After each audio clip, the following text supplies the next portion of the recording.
बिटिया बिटिया के नक्शा बना दे।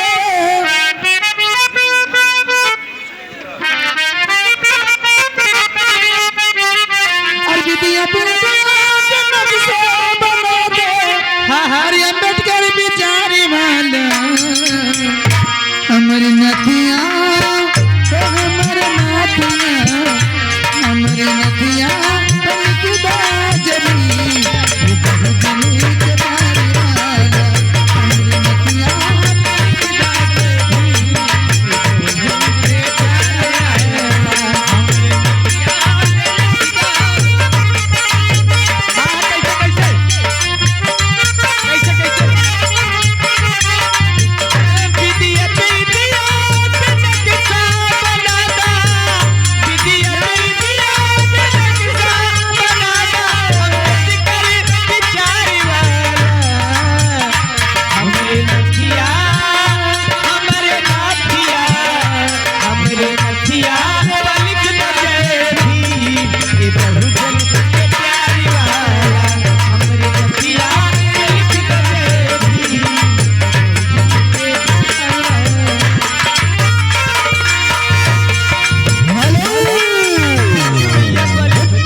ये निशान नृत्य त्योहार दुर्गापुर के रहने वाले उनकी तरफ से 21 रुपए का पुरस्कार है। पार्टी से बार बार नमस्कार है। गीत चलती रहे। धन्यवाद।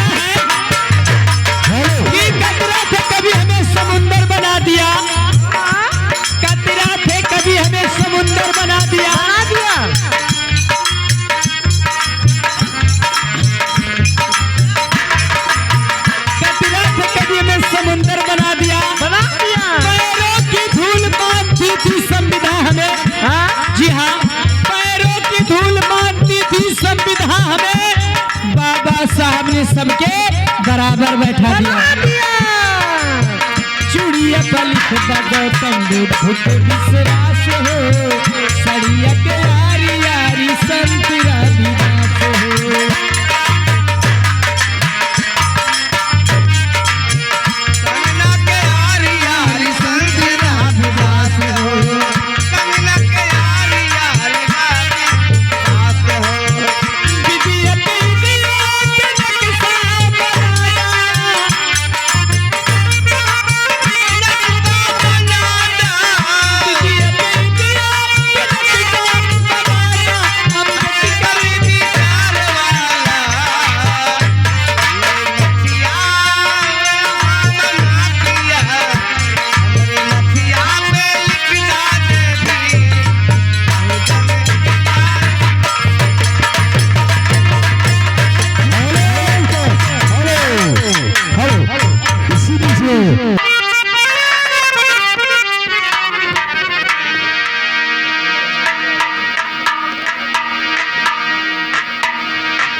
हेलो हेलो हेलो हेलो मौसी हेलो कहाँ हो बेटा? हेलो हेलो बोलो कहाँ हो? इस समय लखनऊ लखनऊ कहाँ पड़ता है? लखनऊ में जानती हूँ। लखनऊ जानती हो? हाँ तो वही लखनऊ के बगल लखनऊ। अच्छा काम क्या कर रहे हैं? लखनऊ में यूनिवर्सिटी महाविद्यालय है। हाँ जी।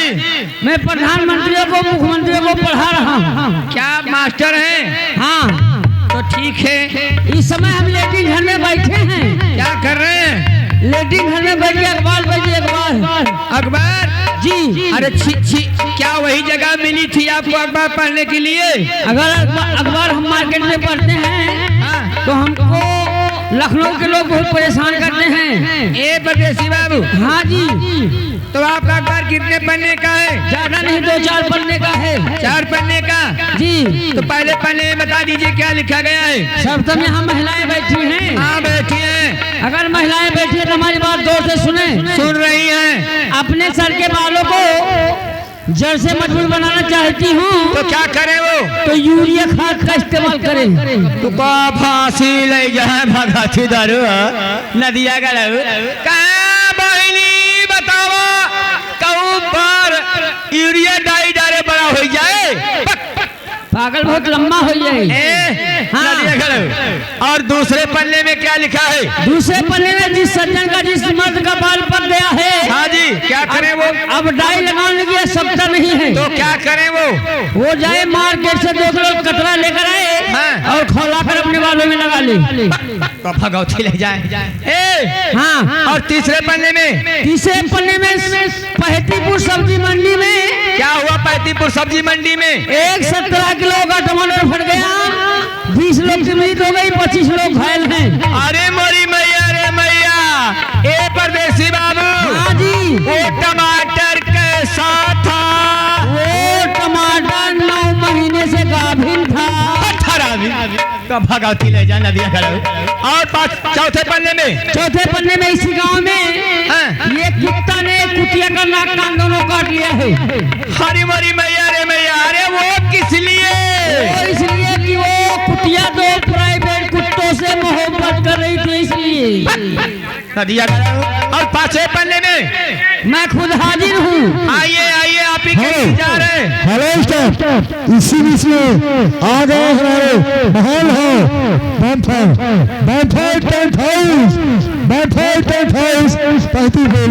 उनकी तरफ से 51 रुपए का पुरस्कार आ रहा है। अपनी ओर से पार्टी से लाख धन्यवाद देते। हेलो परदेसी बाबू कहाँ हो? मैं कौनिया हूँ। अरे पीछे से चले आओ पीछे से। ना ना पीछे गंदगी है।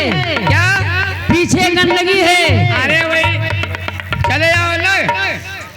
मैं गंदगी मगी ना है। वो बम्पर टेंट हाउस के द्वार में निकल चुका है। तो पीछे वाली गैलरी से आओ।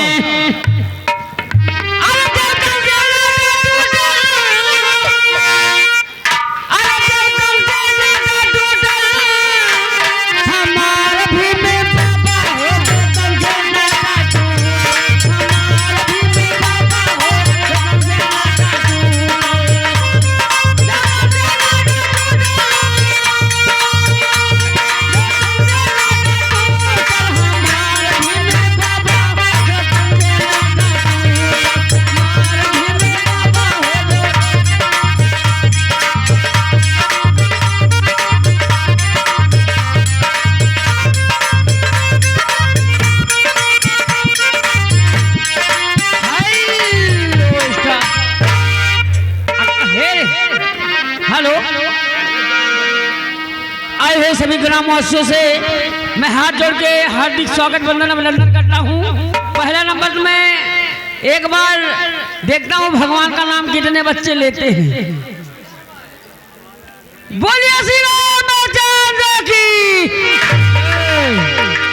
ये कहा थे जय हो। पीछे वाले अम्मा लोग कहा दिन आ रहे कहीं गए। भगवान मतलब ना है ना। देखिए बाबा साहब कितना जने मानत है यहाँ। दिया दादा रे दादा। यहाँ तो बोल बाल ज्यादा बाबा साहब के। हेलो ए जी, हाँ जी, बुलाए काहे हो? मैं आपसे नमस्ते करती दोनों बहन की तरफ से। अगर करती हो नमस्ते जी हाँ। तो तुम्हारी आवाज सुन के ये बंदा मोटर कार हो गया, समझ लो कि तुम्हारा हमारा नमस्कार हो गया। ये कौन है? अरे वही तो हमारी छोटी बच्ची है। ये हाँ। ये बच्ची आओ। जीजा नमस्ते। अरे दादा रे दादा, अरे राम ऐसा मेरे बोल दो, बाजा फाजा बंद करो। करती हो नमस्ते? हाँ। ये नहीं चलता हमारे यहाँ। कह दो हे जीजा टाटा। हे जीजा टाटा। क्या घंटा मारम अदमा कह दो हे जीजा टाटा। हे जीजा हे बच्ची भाटा का हेलो हे जी, हाँ ए जी, हाँ जी। क्या लाई हो? अच्छा, तुम्हारे लिए साग भात। हाँ बना के रखी हूँ, इसमें बथुआ तैयार है खेतों में। साग भात लाई हो? हाँ। तो जल्दी फेंको। ठीक है, लीजिएगा, कहना है।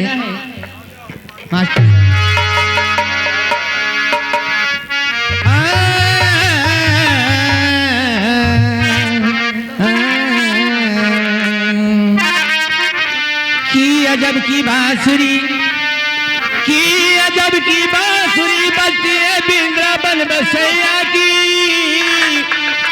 और करूँ तारीफ मुरली धर के नैया की।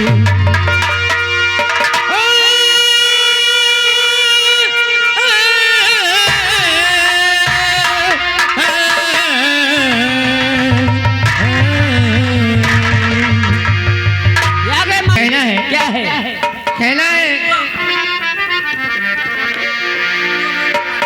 कि पानी खाना मिश्री लगाना, कि पानी खाना मिश्री लगाना, जुल्फे बढ़ाना छोड़ दो, और हर किसी से दिल लगाना, यह लड़कीपन छोड़ दो।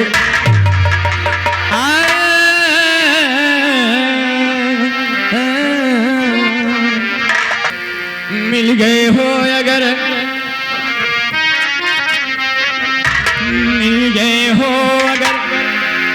प्यार के मोड़ पर, ये भट्टा मालिक, मिल गए हो अगर प्यार के मोड़ पर,